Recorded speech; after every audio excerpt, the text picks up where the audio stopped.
નમસ્કાર મિત્રો, આજના વિડીયોમાં આપણે લાંબા ગાળાનું ઉત્પાદન વિધેય વિશે સમજશું. આનાથી પહેલાંના વિડીયોમાં આપણે ટૂંકા ગાળાનું ઉત્પાદન વિધેય જોયું હતું, એટલે કે the law of variable proportion વિશે સમજેલું હતું. આજના વિડીયોમાં આપણે લાંબા ગાળાનું ઉત્પાદન વિધેય સમજશું. એટલે કે લાંબા ગાળામાં ઉત્પાદનના બધા જ સાધનો જે છે એ પરિવર્તનશીલ બની જાય છે. આપણે જે શોર્ટ ટર્મ માટેનો નિયમ જોયો હતો, લો ઓફ વેરિયેબલ પ્રપોર્શન, એમાં એટલીસ્ટ એક ફેક્ટર જે છે એ કોન્સ્ટન્ટ માનવામાં આવેલું હતું, જે હતું કેપિટલ એટલે કે મૂડી. અને જ્યારે આપણે લાંબા ગાળાની વાત કરશું ત્યારે લાંબા ગાળામાં ઉત્પાદનના બધા જ સાધનો જે છે એ પરિવર્તનશીલ બની જાય છે. એટલે આપણે કેપિટલ પર ચેન્જ કરી શકીએ છીએ અને લેબર પણ ચેન્જ કરી શકીએ છીએ. બધા સાધનોનું પ્રમાણ જે છે એ એક સાથે વધારી શકાય છે. સમગ્ર પેઢી જે છે એનો કદ વિસ્તાર પામે છે. આવા સમયે ઉત્પાદનનું વલણ કેવું હશે તે કદ વિકાસના મળતરના નિયમ દ્વારા સમજાવવામાં આવે છે. આ જે છે એ રિટર્ન ટુ સ્કેલ દ્વારા સમજાવવામાં આવે છે. એટલે કે કદ વિકાસના મળતરના નિયમ દ્વારા સમજાવવામાં આવે છે.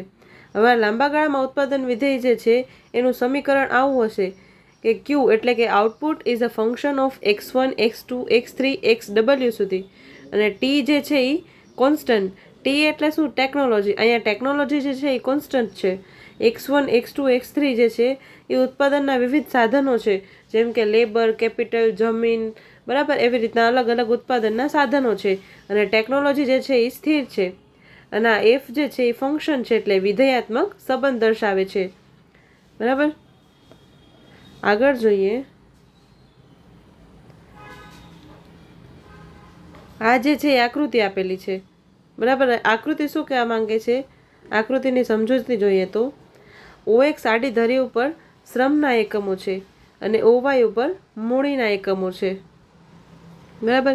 ધારો કે વસ્તુના ઉત્પાદન માટે શ્રમ અને મૂડીના સાધનોની જરૂરિયાત છે.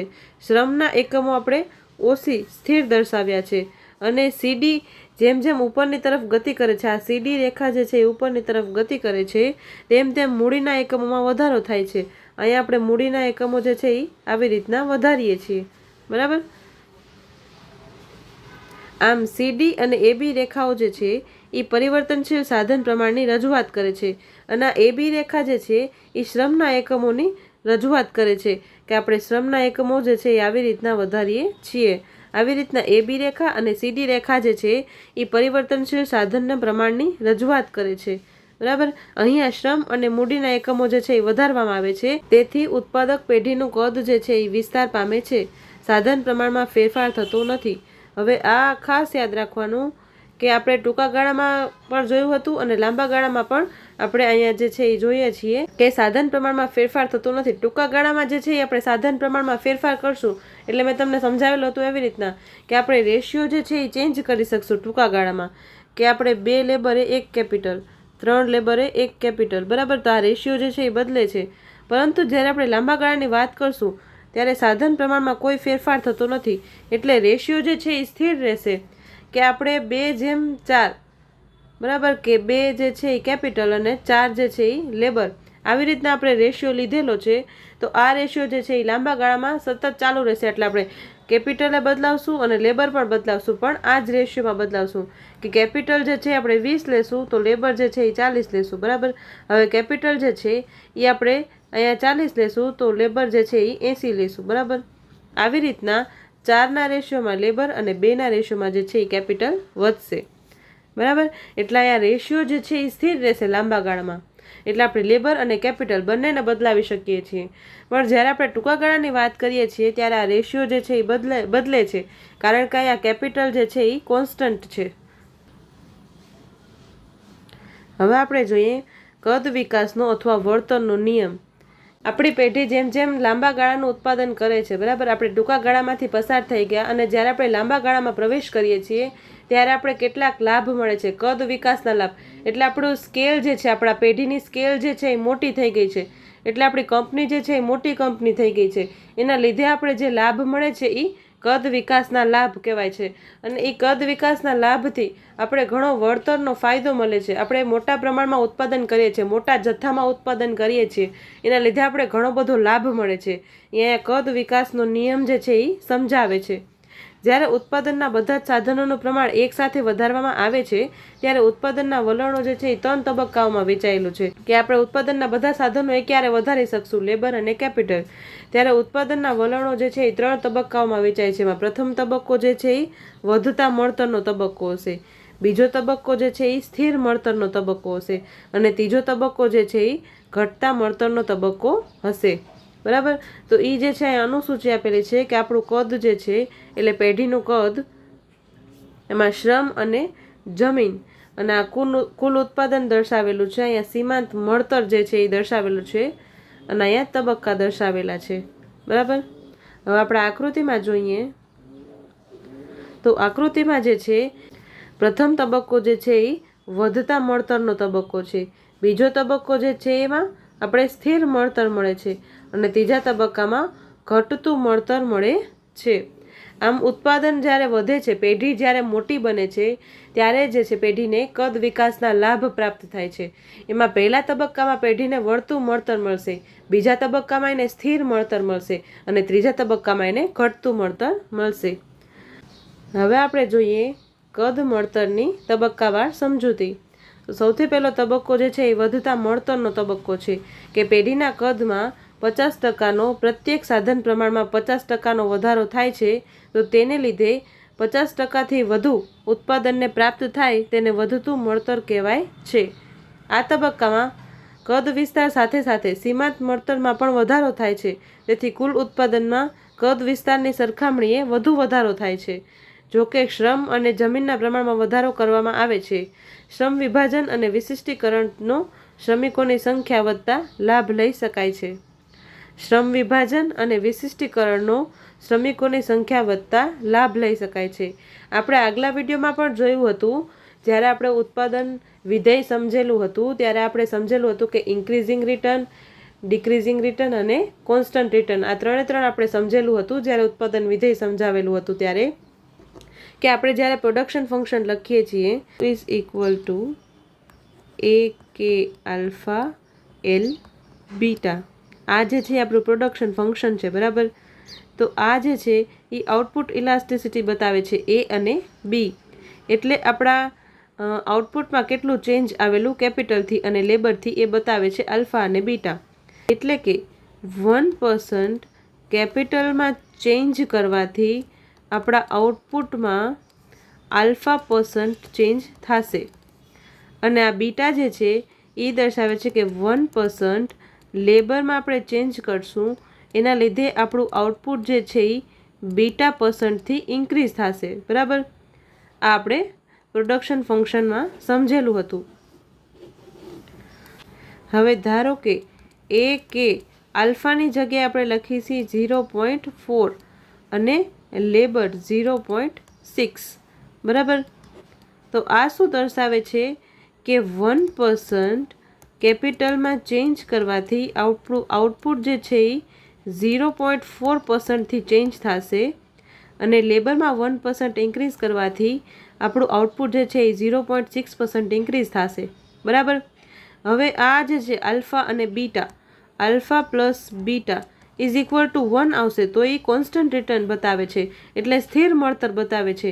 જો આલ્ફા અને બીટાની વેલ્યુ ગ્રેટર ધેન 1 હશે તો એ વધતું મળતર બતાવે છે અને જો એ લેસ ધેન 1 હશે તો એ ઘટતું વળતર બતાવે છે. બરાબર. હવે આ પણ એક વાત ધ્યાનમાં રાખવાનું મેં કીધું હતું કે જો કેપિટલમાં ઇન્ક્રીઝ કરશું, ખાલી કેપિટલને ઇન્ક્રીઝ કરશું અને લેબર જે છે એને કોન્સ્ટન્ટ રાખશું તો આપણું આઉટપુટ જે છે એ 0.4%થી ઇન્ક્રીઝ થશે. હવે 0.4 જે છે એ લેસ ધેન 1 છે, તો એ ઘટતું વળતર આપશે. બરાબર. એટલે ગમે એકમાં આપણે ઇન્ક્રીઝ કરશું તો એ ઘટતું વળતર આપશે અને જો બંનેને સાથે ઇન્ક્રીઝ કરશું અને આલ્ફા અને બીટા જે છે એની વેલ્યુ 1 થઈ જશે તો એ જે છે એ સ્થિર મળતર આપશે. બંનેને સાથે ઇન્ક્રીઝ કરશું તો સ્થિર મળતર આપશે. આલ્ફા અને બીટાની વેલ્યુ જે છે એ ગ્રેટર ધેન 1 આવશે તો આપણે વધતું મળતર આપે છે.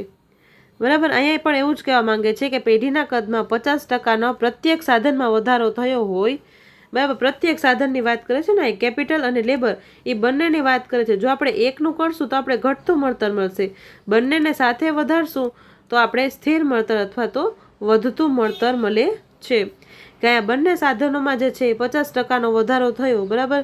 એને લીધે જે છે આપણું ઉત્પાદન 50%થી વધારે, એટલે આપણે અહીંયા કીધું ને ગ્રેટર ધેન 1, એટલે આપણે આ ઉત્પાદનના સાધનોમાં બરાબર 50% વધારો કરેલો, એના લીધે આપણું આઉટપુટ જે છે એ 50% જે છે એનાથી પણ વધારે વધેલું, તો એને જે છે એ વધતું મળતર કહેવાશે. આ પ્રથમ તબક્કામાં કદ વિસ્તાર સાથે સીમાંત મળતરમાં પણ વધારો થાય છે, તેથી કુલ ઉત્પાદનમાં કદ વિસ્તારની સરખામણીએ વધુ વધારો થાય છે, બરાબર. અહીંયા જે છે આ તબક્કામાં એવો તબક્કો છે જે એવો તબક્કો છે જ્યાં સીમાંત પ્રવૃત્તિ પણ એમાં પણ વધારો થાય છે, સીમાંત મળતરમાં પણ વધારો થાય છે. એટલે વધારાના એક લેબરને રોકવાથી પણ આપણને વધારે મળતર મળે છે. એના લીધે આપણે જેટલું કુલ ઉત્પાદનમાં વધારો કરેલો ને એના કરતાં આપણે સીમાંત ઉત્પાદકમાં પણ વધારે લાભ પ્રાપ્ત થાય છે, બરાબર. એટલે અહીંયા વધતું મળતર મળે છે. અહીંયા જે છે શ્રમ વિભાજન અને વિશિષ્ટીકરણનો શ્રમિકોની સંખ્યા વધતા આપણે અહીંયા પ્રથમ તબક્કામાં લાભ મળે છે.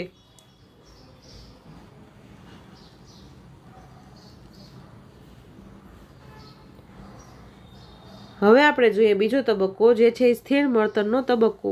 પેઢીના કદમાં 50% જ વિસ્તાર કરવામાં આવે, જેને પરિણામે ઉત્પાદનમાં પણ 50%નો વધારો થાય, તો તેને સ્થિર મળતર કહેવામાં આવે છે.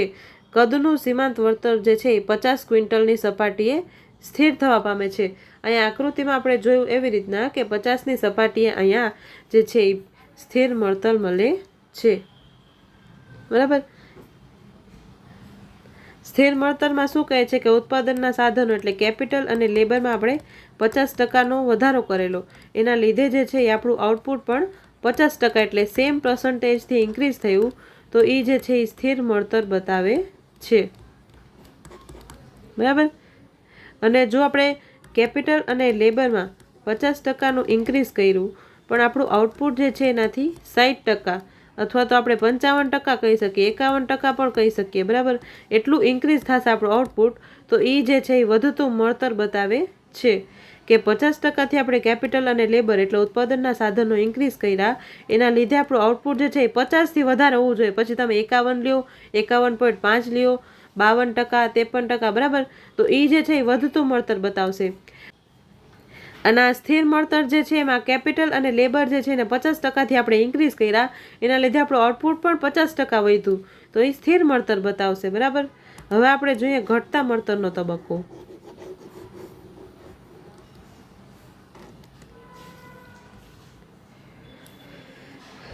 તો પેઢીના કદમાં 50%નો વિસ્તાર કરવામાં આવે, જેને પરિણામે ઉત્પાદનમાં 50%થી ઓછો વધારો થાય, તો એને ઘટતું મળતર કહેવામાં આવે છે. એટલે આપણે કેપિટલ અને લેબરમાં 50%નો વધારો કરેલો, એનાથી આપણા આઉટપુટમાં જે છે એ 50થી ઓછું, એટલે તમે 49 પણ કહી શકો, 48 પણ કહી શકો, એટલા ટકાનો જ ઇન્ક્રીઝ થાય, તો એ જે છે એ ઘટતું મળતર બતાવે છે કે આપણે કેપિટલ અને લેબરમાં 50%નો ઇન્ક્રીઝ કર્યો પણ આપણા ઉત્પાદનમાં જે છે એ 50% કરતાં ઓછો વધારો થાય છે, તો એ ઘટતું મળતર કહેવામાં આવે છે. અને ત્રીજા તબક્કામાં શ્રમ અને જમીનનું પ્રમાણ વધારવામાં આવે છતાં પણ શ્રમિકોમાં શ્રમ વિભાજન અને વિશિષ્ટીકરણનો અવકાશ જે છે એ ઘટે છે, તથા સીમાંત મળતર પણ ઘટવા પામે છે, બરાબર. અહીંયા ત્રીજા તબક્કામાં જે છે એ શ્રમિકોમાં શ્રમ વિભાજન અને વિશિષ્ટીકરણનો અવકાશ જે છે એ ઘટી જાય છે અને સીમાંત મળતર પણ ઘટવા માંડે છે. આપણે જેમ ટૂંકા ગાળાનું ઉત્પાદન વિધેય જોયું હતું, લો ઓફ વેરિયેબલ પ્રપોર્શન જોયું હતું, એમાં પણ આપણે સમજેલું હતું કે શ્રમ વિભાજન ને વિશિષ્ટીકરણનો લાભ મળે છે આપણે પહેલા તબક્કામાં, અને ત્રીજા તબક્કામાં જે છે એનો અવકાશ રહેતો નથી, સીમાંત મળતર પણ ઘટવા લાગે છે. એટલે આપણે વધારાના એક લેબરને રોકશું તો એના લીધે આપણું ઉત્પાદન જે છે એ વધશે નહીં, એટલે સીમાંત મળતર પણ અહીંયા ઘટવા માંડે છે. આ કદ વિકાસના મળતરના તબક્કાવાર સમજૂતી આપવા માટે સાધનોની અવિભાજ્યતા મહત્વનો ભાગ ભજવે છે. અહીંયા અવિભાજ્યતા જે છે એ મહત્વનું પરિબળ છે. એટલે આ કદ વિકાસના તબક્કા આપણે જોયા કે વધતા મળતરનો તબક્કો, કોન્સ્ટન્ટ મળતર એટલે સ્થિર મળતરનો તબક્કો, અને ઘટતા મળતરનો તબક્કો. અહીંયા સાધનોની અવિભાજ્યતા હોવી જોઈએ, એટલે આપણે સાધનોને વિભાજન કરી શકતા નથી. હવે આપણે જોઈએ કદ વિકાસના લાભ અને ગેરલાભ. એટલે આપણી જે કંપની જે છે, બરાબર, એને કદ જે છે એનો વિસ્તાર થયો, બરાબર, તો એના લીધે આપણે કેટલાક લાભ પણ થાય છે અને કેટલાક ગેરલાભ પણ થાય છે. તો એ હવે આપણે જોઈએ તો પેઢીનું કદ મોટું થતાં તેના માટે ઉત્પાદન ખર્ચમાં કરકસર થાય છે. તેથી પેઢી વિકાસના લાભ આંતરિક કરકસરના લાભ એટલે કે ઇન્ટરનલ ઇકોનોમી તરીકે ઓળખાય છે. હવે અહીંયા જે છે એ એમ કહેવા માંગે છે કે પેઢીનું કદ જ્યારે મોટું થશે ત્યારે પેઢી જે છે એના ઉત્પાદન ખર્ચમાં કરકસર થાય છે, એટલે એનો ઉત્પાદન ખર્ચ ઘટે છે. પેઢી શું કરશે? હવે એનો કદ વિસ્તાર થયો, હવે એને મોટા પ્રમાણમાં રો મટીરિયલ જોશે, તો મોટા જથ્થામાં એ બલ્કમાં જે રો મટીરિયલ લેશે તો એના લીધે એનું ઉત્પાદન ખર્ચ જે છે એ ઓછું આવશે અને તેથી એને પેઢીને વિકાસના લાભ પ્રાપ્ત થાય છે. એને ઇન્ટરનલ ઇકોનોમી પણ કહેવામાં આવે છે કે એના આંતરિક કરકસરના લાભ, એટલે મોટા જથ્થામાં એ રો મટીરિયલ ખરીદશે તો એને અંદર એની કંપનીમાં જ જે છે એ લાભ થશે, એટલે એના આંતરિક કરકસરના લાભ એટલે કે ઇન્ટરનલ ઇકોનોમી કહેવાય છે. હવે આપણે જોઈએ પેઢી વિકાસના લાભ. તો કોઈ પણ પેઢીના કદમાં વધારાને લીધે પેઢીને મળતા અંગત લાભ પેઢી વિકાસના લાભ કહેવાય છે. કે કોઈ પણ પેઢીમાં જે છે એ વિસ્તાર થશે, કોઈ પણ પેઢીનો જે છે એ વિસ્તાર થશે, એના લીધે એને અંગત કેટલાક લાભ મળે છે, એને પેઢીના વિકાસના લાભ તરીકે ઓળખવામાં આવે છે. અને અહીંયા પ્રોફેસર રોબિન્સે પોતાના પુસ્તકમાં સ્ટ્રક્ચર ઓફ કોમ્પિટેટિવ ઇન્ડસ્ટ્રીમાં પેઢી વિકાસના 5 લાભો દર્શાવેલા છે. કે પેઢીનો વિસ્તાર થશે તો એને 5 પ્રકારના લાભો થશે. એમાં પહેલું લાભ છે કે યાંત્રિક લાભ. એમાં સૌથી પહેલાં છે શ્રમ વિભાજન. તો પેઢીનું કદ વધતા મોટા પાયા પર ઉત્પાદનમાં શ્રમ વિભાજન થશે, એટલે આ શ્રમિક જે છે એ આ કામ કરશે, બીજો શ્રમિક જે છે એ બીજું કામ કરશે, બરાબર. એવી રીતના શ્રમ વિભાજનના લાભ થશે અને વિશિષ્ટીકરણનો લાભ થશે. ઉત્પાદન પ્રક્રિયામાં નિષ્ણાંત અને આવડતવાળા શ્રમિકો અને યંત્ર સામગ્રીનો ઉપયોગ થઈ શકે છે. તેમની કુશળતાથી સમયનો બચાવ થાય છે અને એકમ દીઠ ખર્ચ પણ ઘટે છે.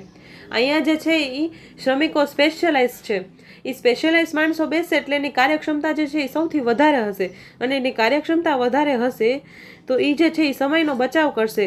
અને આપણે જે એકમ દીઠ ઉત્પાદન માટેનો ખર્ચ આવે છે કે આપણે એકમ કોઈ બનાવેલું 1 એકમ, એનો એકમ દીઠ ખર્ચ જે છે એ પણ ઘટી જશે શ્રમ વિભાજનથી. બીજું છે અવિભાજ્યતા, એટલે મોટી પેઢી જે છે એ અવિભાજ્ય સાધનોનો પૂર્ણતમ ઉપયોગ કરી શકે છે. નાની પેઢી જે છે એ કરી શકતી નથી. મોટા કિંમતી અને અવિભાજ્ય યંત્રના લાભ જે છે એ નાના પાયા પર ઉત્પાદન કરતી પેઢીને પ્રાપ્ત થતા નથી. એટલે મોટા પાયા પર જે ઉત્પાદન કરતી હશે પેઢી, બરાબર, એ એના સાધનોનો સંપૂર્ણપણે ઉપયોગ કરી શકશે, બરાબર.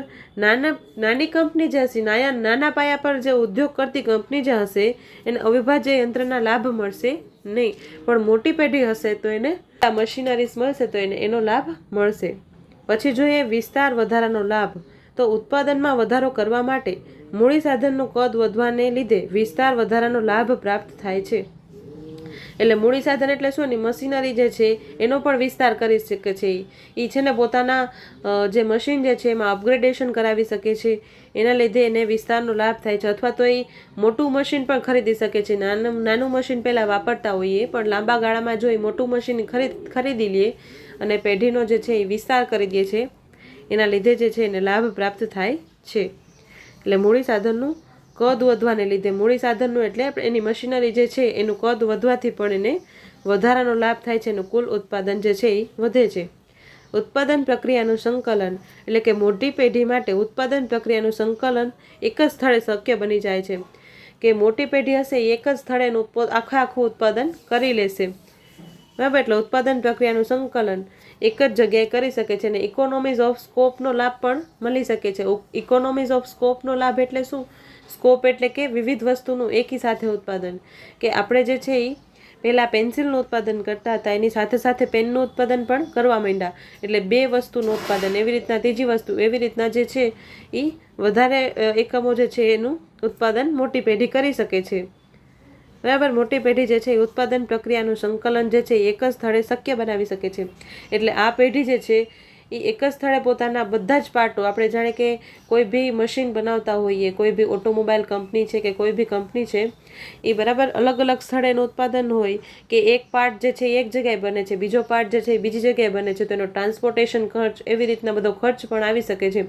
પણ અહીંયા જે છે એ મોટી પેઢી બનશે ત્યારે ઉત્પાદન પ્રક્રિયા જે છે એક જ સ્થળે એનું સંકલન કરી શકે છે. કે એક જ જગ્યાએ જે છે એના પાર્ટ બનશે, એ જ પાર્ટ જે છે એ બીજી જગ્યાએ નહીં જાય, એનો ટ્રાન્સપોર્ટેશન કોસ્ટ જે છે એ બચે છે, એના લીધે એ યાન જે છે ઉત્પાદન કરી શકે છે. આ મોટી પેઢી બને છે ત્યારે એ પેઢીનો વિસ્તાર કરે છે, ત્યારે એ જમીન જે છે એ ખરીદી લે છે, વધારે જમીનનો વિસ્તાર કરી દે છે અને એ જ જગ્યાએ આખું ઉત્પાદન કરે છે. પછીનું જોઈએ તો આડ પેદાશના લાભ, એટલે કે મોટી પેઢી દ્વારા મોટા પાયા પર ઉત્પાદન કરવાના કારણે આડ પેદાશના લાભ પણ મેળવી શકાય છે. એટલે મોટી પેઢી થશે ત્યારે આડ પેદાશ એટલે કોઈ બીજું એને ઉત્પાદન કરેલું એના પણ એને લાભ મળી જાય છે. પછી જોઈએ તો બીજું જોઈએ, આ જે છે એ પહેલું હતું યાંત્રિક લાભ, કે એને મશીનરીથી કેટલા લાભ થાય છે, કે બીજું મશીન વિકસાવીને, આડ પેદાશ એટલે બીજું મશીન વિકસાવીને પણ બીજું ઉત્પાદન કરી શકે છે, એ પણ એને લાભ મળે છે. એ યાંત્રિક લાભ હતા. હવે આપણે જોઈએ વહીવટી અને સંચાલકીય લાભ. તો જો પેઢીનું કદ વિસ્તાર પામશે તો કામની વહેંચણી જે છે એ સરળતાથી થઈ શકે છે.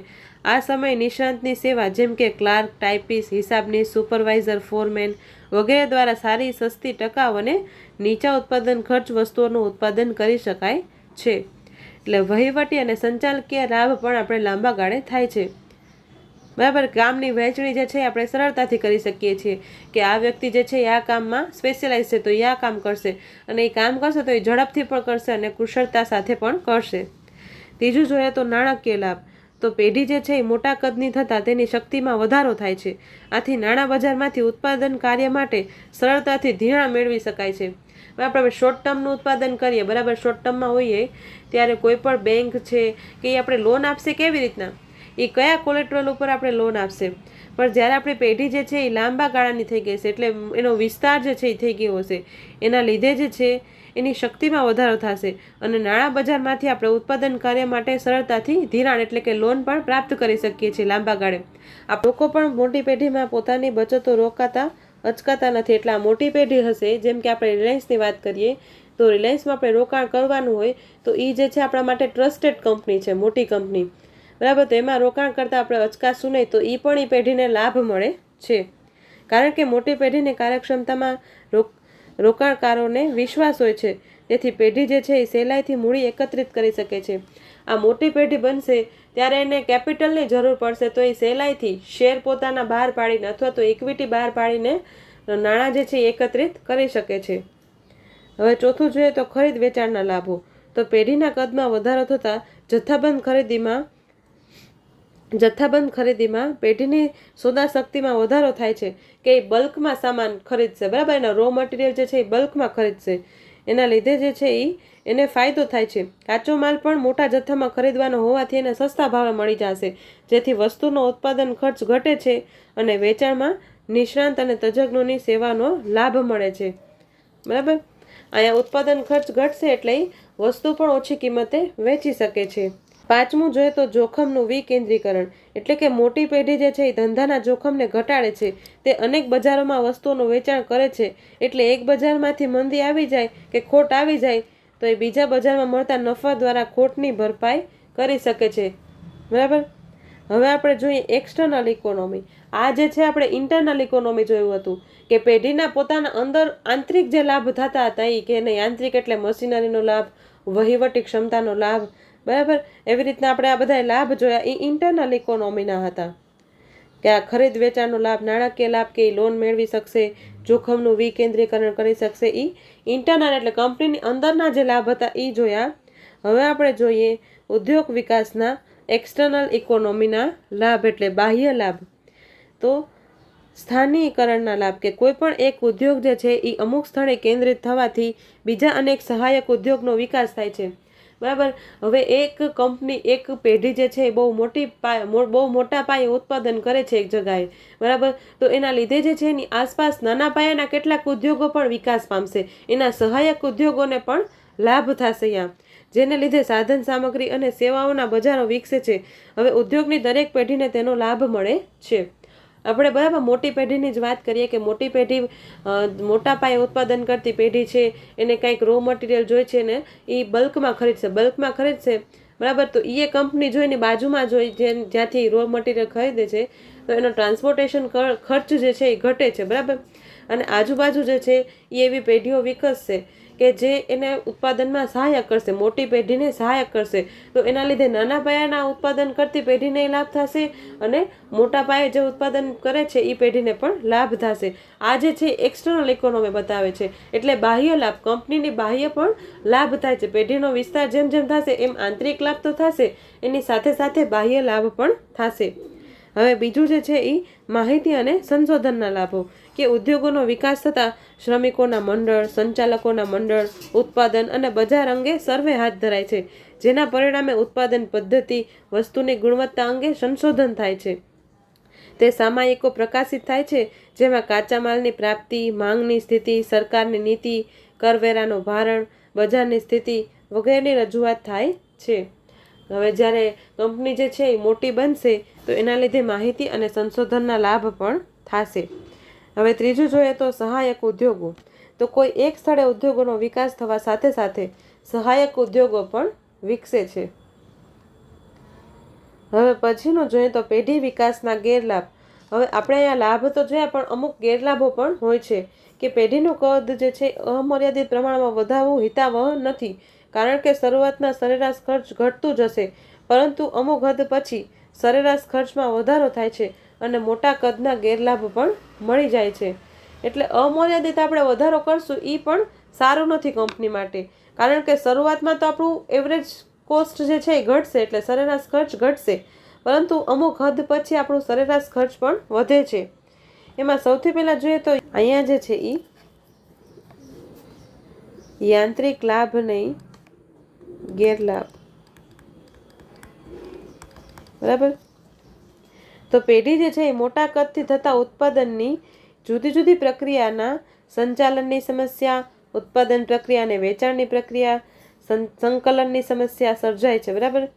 હવે પેઢી જે છે એ મોટા કદનું ઉત્પાદન કરશે, એમાં જુદી જુદી પ્રક્રિયાના સંચાલનની સમસ્યા, ઉત્પાદન પ્રક્રિયા, વેચાણની પ્રક્રિયા અને સંકલન, આ બધાની સમસ્યા સર્જાય છે. અને નિયોજકની શક્તિની કેટલીક મર્યાદા, જેને લીધે જુદી પ્રક્રિયાઓ વચ્ચે વિશિષ્ટ પ્રશ્નો, સમસ્યાઓ, તાત્કાલિક નિર્ણયો લેવામાં વિલંબ થાય છે. કંપની જે છે એ મોટી છે, હવે કોઈ પણ પ્રકારનો નિર્ણય લેવો છે તો એમાં પણ વિલંબ થઈ શકે છે. એ મોટી કંપની હશે તો એને લીધે જે છે એના સંચાલનની સમસ્યા, ઉત્પાદન કેવી રીતના કરવું એની સમસ્યા, સંકલન મેનેજમેન્ટની સમસ્યા, એવી બધી સમસ્યાઓ સર્જાય છે. બીજું જોઈએ તો વહીવટી ગેરલાભ. તો પેઢીના કદનો વિસ્તાર થવાથી વહીવટી સંચાલન ક્ષેત્રમાં પણ કેટલીક સમસ્યાઓ સર્જાય છે, જેમ કે કર્મચારીઓ, વહીવટદારો, અધિકારીઓના હકના પ્રશ્નો, નિરીક્ષણ, નિયંત્રણ. બરાબર. કે અધિકારીઓ ઉપર આપણે નિયંત્રણ રાખવું પડશે, એની ઉપર નિરીક્ષણ કરવું પડશે. મોટી કંપની છે તો એક એક વ્યક્તિ ઉપર આપણે નિરીક્ષણ કરવાનો પણ સમસ્યા ઊભી થશે, અને સંકલનની જવાબદારીનો પણ સમસ્યા ઉદ્ભવે છે, અને સંકલનની જવાબદારીમાં પણ વધારો થાય છે. આવા સમયે સંચાલકોની કાર્યક્ષમતા જે છે એ પણ ઘટી શકે છે. એટલે અહીંયા જે છે એ મેનેજમેન્ટમાં પ્રોબ્લેમ આવી શકે છે એવું કહેવા માંગે છે. હવે ત્રીજું જોઈએ તો ખરીદ વેચાણના ગેરલાભો. મોટી પેઢીઓ કાચા માલની જથ્થાબંધ ખરીદી કરે છે. આ સંજોગોમાં જો કાચા માલનો ભાવ જે છે એ ઘટે નહીં વધે તો પેઢીને નુકસાની ભોગવવી પડે છે. આ સાથે કાચા માલના સંગ્રહનો પ્રશ્ન, કે મોટા જથ્થામાં આપણે ખરીદી તો લઈએ છીએ, પણ એને રાખવો કઈ જગ્યાએ, અથવા તો કમોસમી માંગ થઈ જાય ત્યારે શું કરવાનું, અથવા તો અપૂરતી માંગ છે ત્યારે શું કરવાનું, આવી રીતના ખરીદ વેચાણના ગેરલાભ પર પેઢીને સહન કરવા પડે છે. હવે આપણે જોઈએ કે ઉદ્યોગ વિકાસના ગેરલાભો. આપણે જોયું હતું પેઢીના, કે એક પેઢીના વિકાસના ગેરલાભો. હવે એક ઉદ્યોગના વિકાસના ગેરલાભો જોઈએ. તો એક ઉદ્યોગ જે છે એનો વિકાસ થશે ત્યારે એને કયા કયા ગેરલાભો થશે. એમાં સૌથી પહેલાં છે કે કારખાના પ્રથાના દૂષણો. તો ઉદ્યોગોનું સ્થાનીકરણ થતાં કારખાના પ્રથા અસ્તિત્વમાં આવે છે. બરાબર. ઉદ્યોગ થશે એટલે કારખાનો સ્થાપિત થશે, અને કારખાના પ્રથાના દૂષણો સર્જાય છે, જેમ કે વસ્તીનું દબાણ, ગંદા ગીચ રહેઠાણો, ઝૂંપડપટ્ટીઓ, હવા પાણીનું દૂષિતીકરણ, કામદારના સ્વાસ્થ્યના પ્રશ્નો પણ સર્જાય છે, અને એની કામ કરવાની શક્તિ અને ઈચ્છા પર પણ વિપરીત અસર થાય છે, અને સમાજ માટે પણ નુકસાનકારક છે. આપણે ઇન્વાયરમેન્ટલ ઇકોનોમિક્સમાં પણ જોઈએ છીએ ને, પોઝિટિવ એક્સટર્નાલિટી અને નેગેટિવ એક્સટર્નાલિટી. તો આ જે છે એ નેગેટિવ એક્સટર્નાલિટી થશે. એક્સટર્નાલિટી એટલે શું, કે કોઈ પણ પેઢી જે છે અથવા તો કોઈ પણ ઉદ્યોગ જે છે, બરાબર, એ ઉત્પાદન કરશે ત્યારે એ ઉદ્યોગકારને અથવા તો જેના ગ્રાહક છે એને કોઈ નુકસાન થતું નથી, પરંતુ કોઈ ત્રીજી પાર્ટી જે છે એટલે ઉદ્યોગની આસપાસ જે વ્યક્તિઓ રહે છે, બરાબર, એને નુકસાન થાય છે. એને એક્સટર્નાલિટી કહે. એક્સટર્નાલિટી એટલે બાહ્યતા કહેવામાં આવે છે, બરાબર. આને નેગેટિવ એક્સટર્નાલિટી કહેવાશે કે આ ઉદ્યોગ જે છે એ કોઈ પણ વસ્તુનું ઉત્પાદન કરે છે, એના લીધે ઉદ્યોગને કોઈ નુકસાન નથી થતું, અથવા તો ઉદ્યોગના જે ગ્રાહક છે એને પણ કોઈ નુકસાન નથી થતું, પણ ઉદ્યોગની આસપાસના જે રહેઠાણ છે એને નુકસાન થાય છે. તો એને આપણે એક્સટર્નાલિટી કહીએ છીએ ને. એ આપણે ઇન્વાયરમેન્ટલ ઇકોનોમિક્સમાં ભણશું. એ પણ આપણે કહી શકીએ કે એને જે છે એ નેગેટિવ એક્સટર્નાલિટી મળે છે.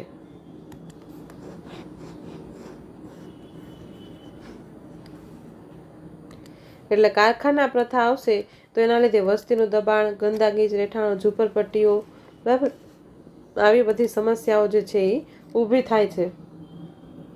પછીનું જોઈએ તો ઔદ્યોગિક અશાંતિ એટલે ઉદ્યોગોના કેન્દ્રીકરણની સાથે અશાંતિ પણ સર્જાય છે. માલિક અને મજૂર વચ્ચે ઔદ્યોગિક ઝઘડાઓ, વેતન વધુ, એ બધા જ પ્રશ્નો જે છે એ સર્જાય છે કે માલિક અને મજૂર વચ્ચે જે છે એ ઔદ્યોગિક ઝઘડાઓ થાય છે. એનું સોલ્યુશન કેવી રીતના લાવવું એ પણ પ્રશ્ન થાય છે. અને જે છે એ મજૂર એમ કહે છે કે મારા વેતન, આ પેઢી જે છે એનો વિસ્તાર થયો છે, આ ઉદ્યોગનો વિસ્તાર થયો છે, એના લીધે એનું વેતન પણ વધારો, એવા પણ પ્રશ્નો સર્જાય છે. ત્રીજું જોઈએ તો શહેરીકરણના પ્રશ્નો. તો ઉદ્યોગના કેન્દ્રીકરણના પરિણામે શહેરી વિસ્તારોમાં વસ્તીનું સ્થળાંતર થાય છે, બરાબર. વધારાના ઉદ્યોગ સ્થપાતા લોકોને અહીંયા રોજગારી મળે છે, અને રોજગારી મળતા જે છે એ લોકો જે છે અહીંયા રહેવા આવી જાય છે, એટલે એનું સ્થળાંતર થાય છે. અને શહેરીકરણના પ્રશ્નો જે છે એ સર્જાય છે, જેમાં રહેઠાણનો પ્રશ્ન, પાણી, વીજળી, વાહન વ્યવહાર, ગંદકી, વસવાટો, સમાજના નૈતિક અધપતન જેવી સામાજિક સમસ્યાઓ, બેકારી અને અર્ધબેકારી પણ સર્જાય છે, બરાબર. તો ઉદ્યોગોથી પણ આ પ્રકારની સમસ્યાઓ જે છે એ સર્જાય છે.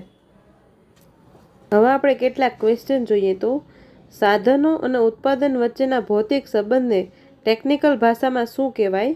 તો એને જે છે એ ઉત્પાદન વિધેય કહેવાય. તો અહીંયા જે છે એ સી ઓપ્શન સાચો જવાબ છે. આ પ્રશ્ન જે છે એ જીસેટની એક્ઝામમાં પૂછાયેલો હતો કે સાધનો અને ઉત્પાદન વચ્ચેના સંબંધ જે હોય એ કેવા સંબંધ હોય? તો એ જે છે એ ટેકનિકલ સંબંધ હોય, એમાં ટેકનિકલ જવાબ આવતો હતો. પછીનો ક્વેશ્ચન જોઈએ તો ઉત્પાદન વિધેય જે છે એ કેટલા પ્રકારનું હોય છે? તો એ 2 પ્રકારનું હોય છે. એક ટૂંકા ગાળાનું અને બીજું લાંબા ગાળાનું, એટલે 2 પ્રકારનું. ટૂંકા ગાળામાં ઉત્પાદનના સાધનો જે છે એ કેવા હોય છે? અચલ હોય છે, અસ્થિર હોય છે કે સ્થિર હોય છે? તો ટૂંકા ગાળાના ઉત્પાદનના સાધનો જે છે એ સ્થિર હોય છે. એટલીસ્ટ એક સાધન જે છે એ સ્થિર રહેવું જોઈએ ટૂંકા ગાળામાં, બરાબર. પછી ચોથો પ્રશ્ન જોઈએ તો કયા અર્થશાસ્ત્રીએ બિન પ્રમાણસર સાધન સંયોજનના નિયમની રજૂઆત કરેલી? એડમ સ્મિથ, કેઇન્સ, માર્શલ કે રોબિન્સ? તો એ જે છે એ માર્શલે કરેલી હતી. બિન પ્રમાણસર સાધન સંયોજનનો નિયમ એટલે આપણે આગલા વિડીયોમાં જે જોયું હતું ને એ પરિવર્તનશીલ સાધનનો નિયમ, એટલે કે લો ઓફ વેરિયેબલ પ્રપોર્શન જે છે એ માર્શલ આપેલો છે. બિન પ્રમાણસર સાધન સંયોજનના નિયમ એ કયા ક્ષેત્ર સાથે જોડાયેલો છે? મત્સ્ય ઉદ્યોગ, ખનન ઉદ્યોગ, ખેતી ક્ષેત્ર અથવા તો સેવા ક્ષેત્ર? તો આપણે કાલે આ પણ સમજેલું હતું કે એ જે છે એનું વ્યવહારુ અમલીકરણ એ ખેતી ક્ષેત્રે અને ઉદ્યોગ ક્ષેત્રમાં હોય છે. તો અહીંયા બી ઓપ્શન જે છે એ સાચો જવાબ છે. પછીનો ક્વેશ્ચન જોઈએ તો બિન પ્રમાણસર સાધન સંયોજનના નિયમમાં, એટલે આપણે કાલે ભણેલું હતું પરિવર્તનશીલ સાધનનો નિયમ, અથવા તો એને બિન પ્રમાણસર સાધન સંયોજનનો નિયમ પણ કહી શકાય. એમાં કયા તબક્કામાં સીમાંત ઉત્પાદન નકારાત્મક બને છે? તો આપણે જે છે એ 3 તબક્કાઓ કાલે જોયા હતા, બરાબર. પહેલો તબક્કો જે છે એ વધતા મળતરનો તબક્કો હતો. બીજો તબક્કો જે છે એ ઘટતા મળતરનો તબક્કો હતો, અને ત્રીજો તબક્કો જે છે એ નકારાત્મક મળતરનો તબક્કો હતો.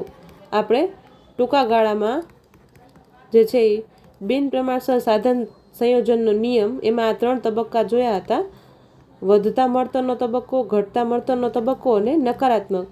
તો નકારાત્મક તબક્કો જે છે એ ત્રીજો તબક્કો, એટલે અહીંયા ડી ઓપ્શન સાચો જવાબ છે. પછીનો ક્વેશ્ચન જોઈએ તો કદ વિકાસના મળતરના નિયમો એમાં કેટલા વલણો જોવા મળે છે?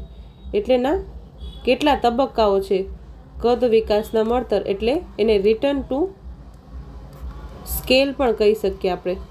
રિટર્ન ટુ સ્કેલ એના જે છે એ 3 તબક્કા છે. આપણે હમણાં જોયું ને કે વધતું મળતર, સ્થિર મળતર અને ઘટતું મળતર.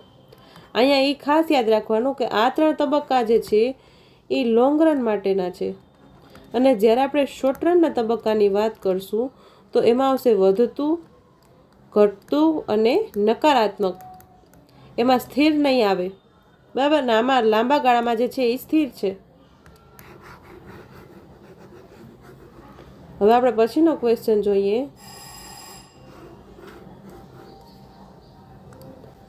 પછીનો ક્વેશ્ચન એમ કહે છે કે પેઢી વિકાસના કયા કયા લાભ છે? યાંત્રિક લાભ, નાણાકીય, વહીવટી કે ઉપરોક્ત બધા જ? તો આપણે હમણાં જ જોયું હતું એવી રીતના કે પેઢી વિકાસ થશે તો એનાથી એના યાંત્રિક લાભ પણ થશે. આ લાભો કોણ આપેલા? આ લાભો જે છે એ રોબિન્સે આપેલા હતા, રોબિન્સ નામના અર્થશાસ્ત્રીએ. તો અહીંયા જે છે એ ઉપરોક્ત બધા સાચા છે, ડી ઓપ્શન. પછીનો ક્વેશ્ચન જોઈએ તો પેઢી વિકાસના કયા ગેરલાભ છે? તો સંચાલનની સમસ્યા, સંકલનના પ્રશ્નો, વેચાણના પ્રશ્નો કે ઉપરોક્ત બધા? તો અહીંયા પણ ડી ઓપ્શન સાચો જવાબ છે. પછીનો ક્વેશ્ચન જોઈએ તો ઉદ્યોગ વિકાસના લાભો કયા છે? કે ઉદ્યોગ જે છે એનો વિકાસ થશે એનાથી સ્થાનિકરણ, સંશોધન, સહાયક ઉદ્યોગો, બરાબર કે ઉપરોક્ત બધા? તો અહીંયા પણ ઉપરોક્ત બધા સાચા છે કે ઉદ્યોગ વિકાસ થશે એનાથી સંશોધનનો, સહાયક ઉદ્યોગને પણ લાભ થશે. પછીનો ક્વેશ્ચન જોઈએ તો 2 સાધનોના જુદા જુદા સંયોજન વડે એક સરખું ઉત્પાદન વ્યક્ત કરતી રેખાને શું કહેવામાં આવશે? કે 2 જુદા જુદા સાધનો એટલે કોણ છે? કેપિટલ અને લેબર. એના જુદા જુદા સંયોજન વડે એક સરખું ઉત્પાદન આપશે, સ્તરનો સંતોષ આપશે, એવું આપણે કર્વ ભણેલો હતો. એને આપણે શું કીધું હતું? આઇસોકોન્સ, બરાબર. તો આ આઇસોકોન્સ જે છે એને સમ ઉત્પાદક વક્ર, સમ ઉત્પાદન રેખા, એ પણ આપણે આગલા વિડીયોમાં જોયું હતું. અહીંયા એ ઓપ્શન જે છે એ સાચો જવાબ છે. હવે આપણે 12મો ક્વેશ્ચન જોઈએ તો શ્રમનો ટેકનિકલ સીમાંત અવેજીનો દર એટલે શું? એટલે MRTSLK, marginal rate of technical substitution, લેબરની વાત કરે છે, બરાબર. તો એમાં જે છે એ લેબરનું પ્રમાણ વધારે હશે એટલે માર્જિનલ પ્રોડક્ટિવિટી ઓફ લેબર વધારે હશે, divided marginal productivity of capital જે છે એ ઓછું હશે. એટલે મૂડીના પ્રમાણમાં ઘટાડો ને શ્રમના પ્રમાણમાં વધારો. તો અહીંયા એ અને બી બંને, એટલે અહીંયા સી ઓપ્શન સાચો જવાબ છે. પછીનો ક્વેશ્ચન જોઈએ તો સમ ઉત્પાદન રેખા એટલે આપણે આઇસોકોન્સ જોયા હતા, એના લક્ષણો કયા કયા છે? તો એ જમણી બાજુથી નીચેની તરફ ઢળતી હશે, એટલે આવી રીતના જમણી બાજુ નીચેની તરફ ઢળતી હશે. એ બહિર્ગોળ એટલે કે આ કોન્વેક્સ હશે અને એકબીજાને છેદતી નથી. તો અહીંયા જે છે એ ડી ઓપ્શન, એટલે આ બધા જ સાચા છે. આ બધા જ સમ ઉત્પાદક રેખાના લક્ષણો છે. પછીનો ક્વેશ્ચન જોઈએ તો પેઢી તેણે નક્કી કરેલ ખર્ચવાપાત્ર રકમ દ્વારા ઉત્પાદનના 2 સાધનોના કયા સંયોજનો ખરીદી શકે તે દર્શાવતી રેખાને શું કહેવાશે? ખર્ચવાપાત્ર રકમ દ્વારા એટલે ખર્ચ કરવો છે, બરાબર. પેઢી જે છે એ ઉત્પાદનના 2 સાધનો એટલે કે કેપિટલ અને લેબર, બરાબર, એના સંયોજનો દર્શાવતી રેખા. તો એ જે છે એને સમખર્ચ રેખા કહેવાય છે. કે એ જે સમખર્ચ રેખાઓ જે છે એમાં પેઢી જે છે એ ખર્ચવાપાત્ર રકમ દ્વારા ઉત્પાદનના સંયોજનની ખરીદી દર્શાવે છે, સમખર્ચ રેખા. પછીનો ક્વેશ્ચન જોઈએ તો સમખર્ચ રેખાનો ઢોળાવ એ શેના પર આધારિત રહેલો છે? તો એ જે છે એ સાધનોની કિંમત ઉપર. એટલે સાધન કયા છે આપણા પાસે? કેપિટલ અને લેબર. તો કેપિટલને જે છે એ કયું સાધન મળશે? એને વળતર શું મળશે? Rate of interest. અને લેબરને વેજીસ. તો અહીંયા જે છે એ સમખર્ચ રેખા જે છે એ આવી રીતના હશે. એનો આ ઢોળાવ જે છે, ઢાળ, બરાબર, એ જે છે એ વેજીસ અને રેટ ઓફ ઇન્ટરેસ્ટ ઉપર આધારિત હોય છે. એટલે આ એનો ઢાળ દર્શાવે છે. તો આ શું છે? સાધનોની કિંમત, લેબર અને કેપિટલની કિંમત. તો આવી રીતના આપણે આ 15 પ્રશ્નો જોયા, અને હું ટેલિગ્રામ ગ્રુપમાં પણ ક્વેશ્ચન મૂકીશ, તે તમે એનો આન્સર કરજો. જો તમે ટેલિગ્રામ ગ્રુપ જોઈન ના કરેલું હોય તો જોઈન કરી લેજો. અને happy learning, keep growing and thanks for watching.